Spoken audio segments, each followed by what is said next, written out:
up, guys? Again. So now for what I thought about specific things in the DLC. Again, this section does contain spoilers for the Citadel DLC and, of course, for the Mass Effect 3 game. The first thing I want to talk about is the apartment. At first, I was like, would Anderson really just, say, oh, by the way, here's an apartment? But they did it. I think they did a good job about it. I really like that it was Anderson's, and they mentioned Kaylee again, and it was like that's where him and Kaylee were going to live, and they lived there for a little bit. Kind of took you back to the books, because you did in the books Anderson and Kaylee were in that apartment. And a lot of people were saying it doesn't make sense, it's stupid that Anderson would say that, like give Shepard shore leave when Earth is burning and pretty much half of the galaxy is burning and the Reapers are out there. Would he really tell Shepard to take a break? I think it makes sense to a certain degree, because he's going through so much and he really has to. I'm saying he because my Shepard was a he. I could see why Anderson wants him to take some time off, because he has to be strong to continue, and if he's not strong, like even during Mass Effect 3, Joker tells you that Anderson was worried about Shepard and tells Joker to take care of him. Anderson knows that Shepard is the last hope for the galaxy. That's his plan, pretty much, is Shepard. Shepard's going to help us. Shepard's going to find a way, and we're all going to be able to fight together. So without Shepard, or with Shepard losing it, or with Shepard just like not being able to handle it anymore, they're screwed. So I could kind of see why Anderson would tell him to take some time off and just, chill out for a little bit and then go right back to the fight. It kind of adds that human aspect to Shepard. If you were to really think that Shepard didn't need a break, even when the galaxy was falling apart, when he was needed the most, it's kind of like thinking that Shepard's superhuman, but when he's not. He's the hero, but I love seeing that human side to him, especially in Mass Effect 3. You don't really get to see that in the previous games. Like, I always wanted to see Shepard like struggling with the fact that he was brought back to life in Mass Effect 2, but he didn't. He was just like, all right, let's do it. Let's go against the Collectors. Bam. And I was always like, what does he really think? And in Mass Effect 3, you kind of see that a little bit more. Not too much, but you see it way more than you did in Mass Effect 1 or Mass Effect 2. And this shore leave really accentuates that even more, because it's like Shepard does need a break, because he is the last hope of the galaxy. And if he's just, all go, he could burn out, even though you don't see it in the game, but this DLC is making you think that it is possible of happening, and that Anderson was thinking that. Just seeing that Anderson's worrying about you was so heartwarming for me. It was like, that's so sweet, because you and Anderson, there's this connection there that's so much more than just he's your superior or he is your friend. It's more like he's your mentor. It's almost like a father figure, especially at the end, when Anderson dies and he calls you son. It's like, that just broke my heart, because it really shows you how Anderson feels about you. I loved that added connection that you get with Anderson, even though you don't get to interact with him directly. It's more like those biographies or the autobiography logs that he has around his apartment. I love that so much. It was a small detail, but with so much meaning and so much emotion there, because especially for those of us that have beaten the game and know what happened to Anderson, it was heartbreaking for me at points where I felt like I was going to cry, especially when he talks about Shepard. Now let me talk a little bit about the plot, like the actual threat, like the clone. I swear I thought it was Conrad Werner from the beginning. I was like, oh my god, it's going to be Conrad Werner. And a lot of people were telling me, how would it be Conrad Werner? He's a good guy. And I was like, I treated him like crap. I beat him up in Mass Effect 1. And in Mass Effect 2, I shot him in the leg or something like that in the bar. And so, yeah, I wasn't really on good terms with Conrad. I don't remember what happened in Mass Effect 3 for some reason. I always had the feeling that Conrad Werner wanted to steal my information, like my identity. I got that ever since Mass Effect 1. Like, he wanted to take my picture and all this stuff, and I was like, this guy's gonna steal my identity, and he's gonna pretend like he's Shepard and all this stuff. And that's what I always thought. That's what I always had in my mind. So when this came up, I was like, oh my god, what if it's Conrad Werner? You know, what if he finally stole my identity or is trying to steal my identity and he's back for a vengeance, you know, he's back with this vendetta. And when you see Shepard, your clone, I was like, oh my god, he probably had like plastic surgery or something like that to look like me. They obviously couldn't have done that. With Conrad Werner, it was a different situation with a lot of people. So they really couldn't do that for people that hadn't made Conrad Werner mad or anything like that, where he was like a good guy. You know, he was someone that was trying to do good. And then I think he could die as well. And for some reason, I think that would have made a little more sense, at least for my playthrough, with what I had gone through. I think, with what my Shepard had gone through in the past, I think it would have made more sense to have Conrad Werner do that. And I think I would have been like, oh my god, that's so awesome. I was seriously like awestruck. I mean, you could tell in my Let's Play, it was completely authentic. I was like, what? It took me forever to actually like come into acceptance of what was going on. I was like, it would have fit better in some DLC, like right after Mass Effect 2. Like before Mass Effect 3, before the imminent Reaper threat, before the Reapers actually came on to Earth and to the galaxy. I think it feels like it should have been somewhere before that, like somewhere after Mass Effect 2, because it was closer to the Lazarus Project, it was closer to the whole Cerberus thing. But now, in like after the fact, and I like knowing that the Reapers are out there, all of a sudden you encounter this clone, and you're just like, wait, am I seriously gonna stop fighting the Reapers so that I could go fight this clone? It was just, I don't know, for me personally, it was kind of hard to assimilate for a second, like where I was like, but I chose not to think so much about it. I was like, you know what, I'm not even gonna start to analyze it because I want to enjoy it. And that's what I did. I just stopped thinking about where it fits. Like I said in my spoiler free part, if you really start to think about where it fits and whether it does fit and whether Shepard would really stop to do that, you know, where like, it was just weird. I don't know. It was just so weird for me that all of a sudden this Shepard comes out. This clone Shepard comes out of hiding and he wants to be Shepard. It's like, why? Like, do you want to save the galaxy? If you want to save the galaxy, then come on, let's save it. Why are you fighting me?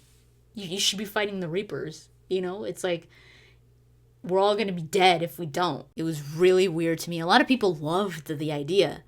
And I think it was a fun idea. I think it was fun. But I had to really forget about the Reapers. I had to really forget about what was going on in that moment, in that situation of the galaxy and all that, because it kind of, that plot kind of just took you out of what was going on in the galaxy, and it was like, okay, Shepard has to deal with his clone, guys, so, you know, you guys deal with the Reapers for just a second, I'm gonna deal with this clone. But like I said, it was entertaining. I loved the dialogues that they had. Like that scene where the clone Shepard locks you into that place, and he's like, "Do I really sound like that?" He said I should go. That was hilarious. We got some funny dialogue. in this DLC, and then the whole, like, when you get onto the Normandy and Trainer and her toothbrush. Oh, that was hilarious. And then getting the fight on the Normandy. It's just really, really great scenes that if you really stop to think like deep into it and be like, really? That doesn't make sense. If you really start to analyze it, it's your downfall and you really don't enjoy it anymore. And that's why I stopped really analyzing it, because this DLC was really meant to be enjoyed and to entertain you, and that's what it did. It did that exactly, because everything was just so much fun. I loved that you could be with your full squad. I would have loved if they had done that to the games, where I said this in my Let's Play, where you could sometimes take your full squad in like big missions or something like that. It was just epic seeing them on the sides just like shooting, and it was like, oh my god, you were all a team. And it's not just two people. It's like, no, we're a team. And then the party, or the after the mission, that was amazing. I oh my god, there were so many things that I just loved so much, and one of them that I absolutely adored, that I got teary-eyed, was being able to talk to your mother again. And BioWare definitely did that. They did that on purpose, because a lot of fans were asking why Spacer Shepard was not able to talk to his mother in Mass Effect 2, especially after her knowing that he wasn't dead. And then in Mass Effect 3, you couldn't talk to her either. That's one of my favorite things, because not only because it was like, oh, it's his mother, but because it added so much to my Shepard.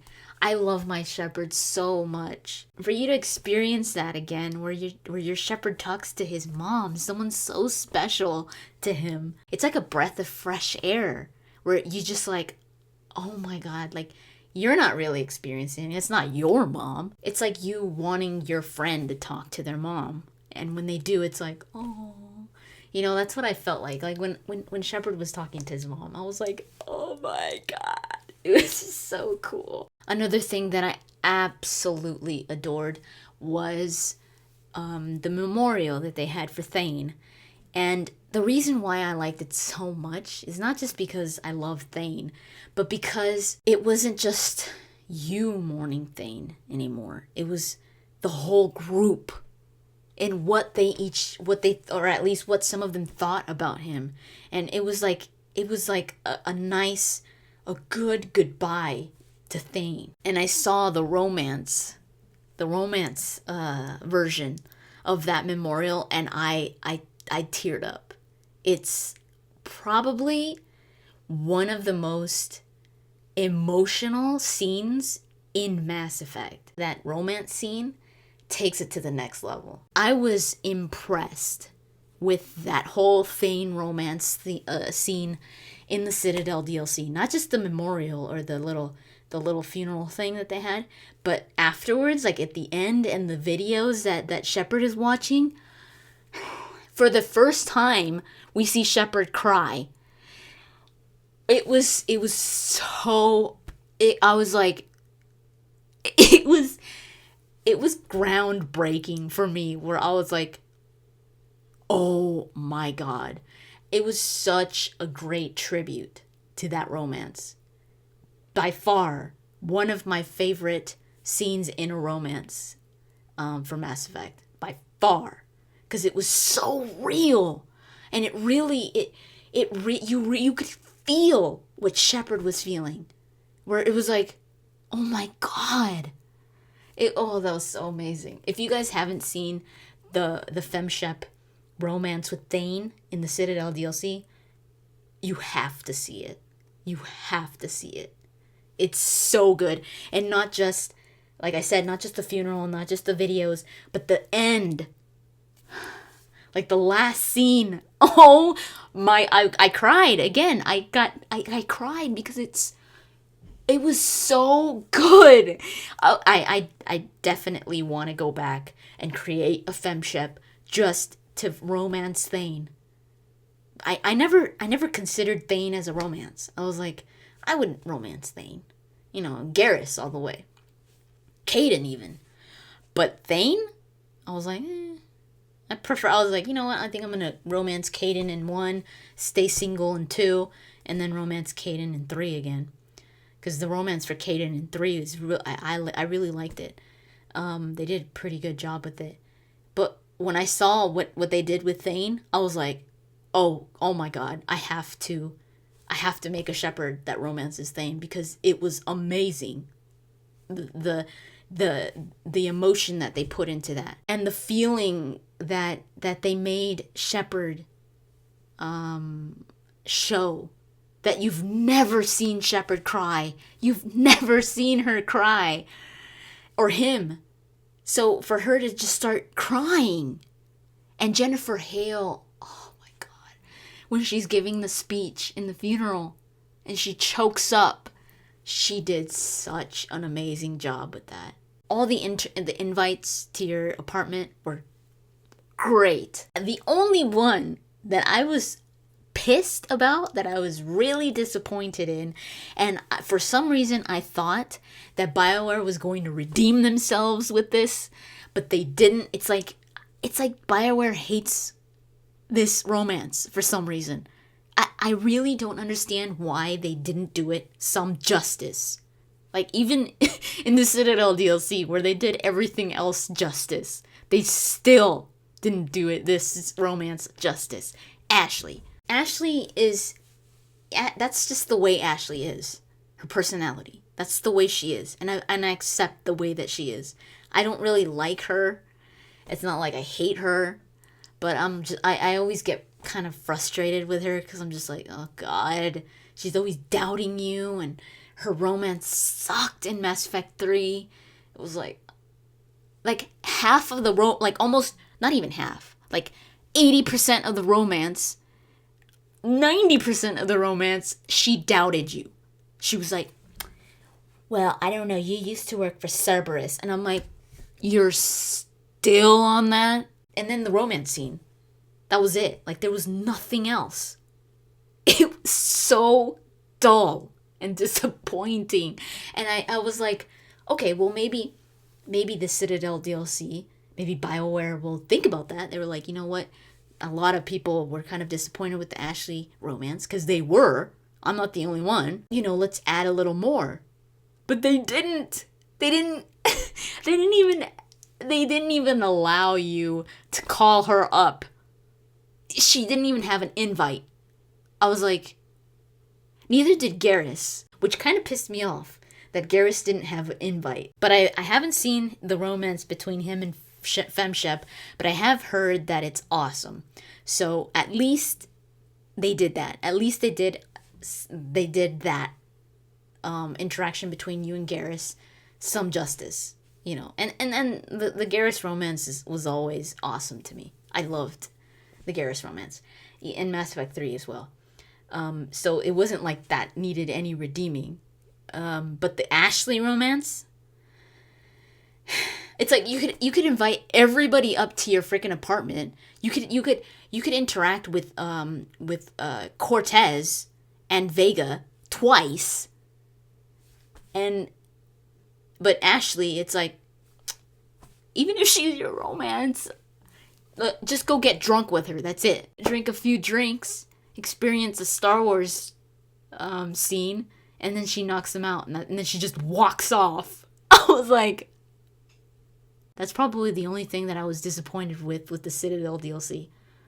It made me want to romance somebody else. Like, I was like, man, my main shepherd and my romance sucks. I preferred the scenes with Liara as my friend than the scenes with Ashley as my romance. I saw the romance scene for Tally. That was really, really sweet too. I loved that. She started singing. I was like, oh, it's so cute. One thing that I don't know if BioWare just forgot or what, but if you don't romance Tally, her and Garrus get together. So why weren't they should have had them, being together as like a couple or something. Unless Tally really meant what she said in Mass Effect 3, where she says that she's just using him for his body. That would be hilarious if that's really where she's like, oh, I wasn't kidding. I was kind of sad that I didn't get to experience anything with Zaid, with my main Shepard, because Zaid died for me in Mass Effect 3, because he wasn't loyal in Mass Effect 2, because that's kind of the downside for Paragades or Renegons. Sometimes you don't have enough Paragon points or Renegade points because you're kind of equal. Sometimes you don't have enough of the points to make specific decisions. And I didn't have enough Paragon or Renegade points in Zaid's loyalty mission. So I saved the factory workers in Mass Effect 2, so I couldn't convince Zaid to, join me and be okay that Vito left and he didn't get his revenge. I couldn't convince him. He was pissed. I was so mad about that. Miranda died for me in Mass Effect 3 as well. I don't know what happened, like why she died.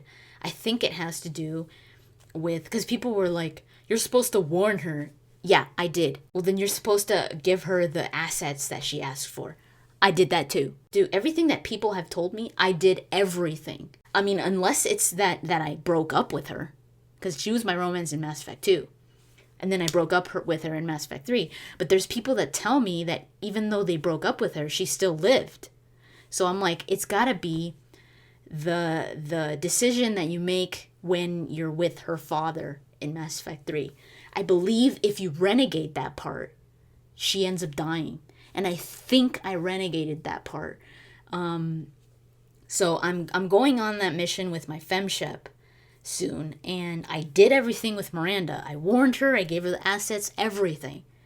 So far I've done everything with Miranda to save her. So going into that mission, I'm obviously not gonna do the renegade option with her father because my femshep is a full-on Paragon. We'll see. I think she should survive, but I really don't know what happened, why she died, because nobody has been able to tell me like exactly why, because everything that they tell me that I should have done, I did.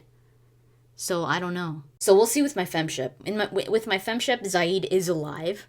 So I'm going to play the Citadel DLC with my femship, and I will be able to experience the scenes with Zaid, and hopefully Miranda too. Most likely Miranda, because I'm pretty sure she's going to live. So I saw all the romances for the Citadel DLC.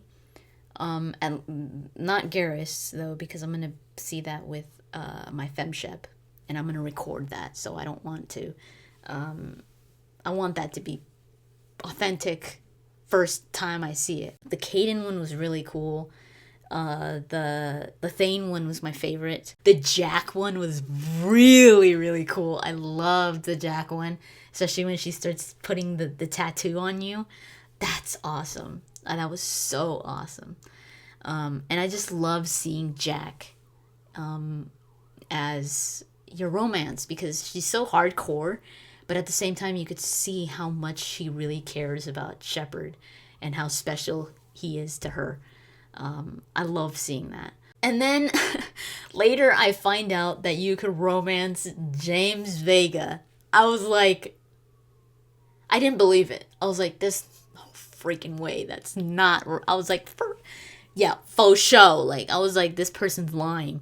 So I go and I look, and I see a video come up. It's like James Vega romance, and I'm like, he admires her so much. He admires Shepard so much.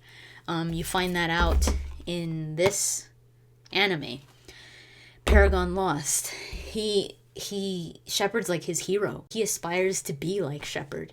So it would have been really interesting to see that romance flourish in Mass Effect 3, how it would be hard for James to change his feelings for Shepard. And you do get that sense in the Citadel DLC when Shepard starts coming on to James is like like, oh my god.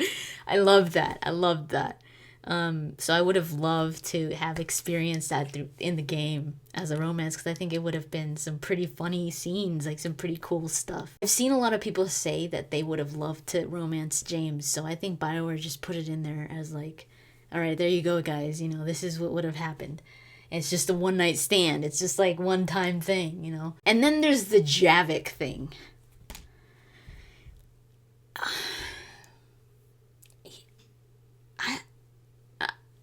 Immediately, I wished I hadn't even clicked on it. You know, on the foot of the bed, it's the camera's going up and you could see their feet. The minute I saw Javik's feet, I was like, oh, God. Just admit, you know what? Let's just move on. You know, let's just move on, because I don't even want to imagine that, because that's just no. If some of you ask me, then how come with Garrus you're okay? Well, with Garrus, I mean, Garrus looks awesome to me. He looks freaking awesome. I love Garrus. I love Turians. They're my favorite race. So I'm like, whatever. With that, I'm like, ah! But Javik,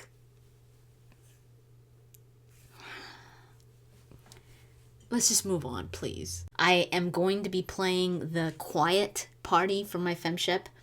Not just because I haven't experienced it, but because I think my femshep would have more of a quiet party anyways. Because she's the paragon, she's a little more mellow than my male shepherd. My male shepherd's a little more spunky, a little more impulsive, as you guys have seen. I haven't seen it on YouTube. I haven't watched anything that I'm going to be experiencing with my femshep, because I want to record my reactions. It's not going to be a full Let's Play for my femshep, but I am going to record bits and pieces, most likely just of the party. Having Rex again in your party, oh man, that was so awesome. I tried the Armax arena. I recorded that, so I will be putting that later on. There's no face cam, it's just commentary. For one of them, I chose Rex and Grunt. I wasn't shooting anything. I pretty much was just watching them take down people. I was just like, this is so epic.